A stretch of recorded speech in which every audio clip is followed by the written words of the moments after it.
വൈദ്യുതി നിരക്ക് വീണ്ടും കൂട്ടി. കാര്യം എന്തായാലും വകുപ്പ് മന്ത്രി ബുദ്ധിയുള്ളവനാ. അത് നിങ്ങൾ പറഞ്ഞത് ശരിയാണ്. കരണ്ടിന്റെ പൈസ കൂട്ടിയത് പോരായിട്ട് ഒരു അഡീഷണൽ ബില്ലും. അത് ഡെപ്പോസിറ്റാ ഗഫൂറെ, നാളെ അത് പലിശ അടക്കം തിരിച്ചു കിട്ടും. എന്നാ തരക്കേടില്ല, ധൈര്യമായിട്ട് ബാങ്കിൽ നിന്ന് ലോൺ എടുത്ത് കരണ്ടിന്റെ ബില്ലടിക്കാം. എന്നാലും വിളക്ക് കത്തൂല. പവർ കട്ടോ ലോഡ് ഷെഡിങ്ങോ വേണ്ടി വരുമെന്നും മന്ത്രിസഭയിൽ ഊന്നി പറഞ്ഞിരിക്കുക. അല്ല ചങ്ങായി, ഈ ജനദ്രോഹത്തിനെതിരെ നമുക്കൊരു സമരം അങ്ങോട്ട് ചെയ്താലോ? എന്താ, പിക്കറ്റിങ്ങോ ധർണയോ?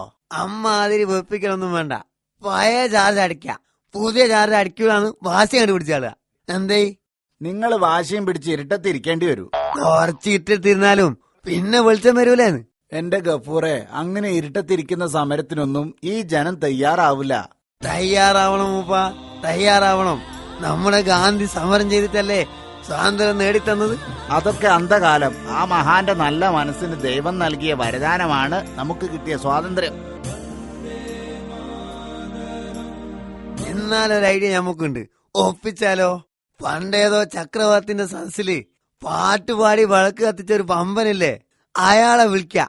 ഒരു വഴിക്ക് രണ്ട് വച്ചിന്ന് പറഞ്ഞ മാതിരി പൈസ കൊടുക്കാണ്ട് വിളക്ക് കത്തുകയും ചെയ്യും, നല്ല രണ്ട് പാട്ടും കേൾക്കാം. എന്തേ?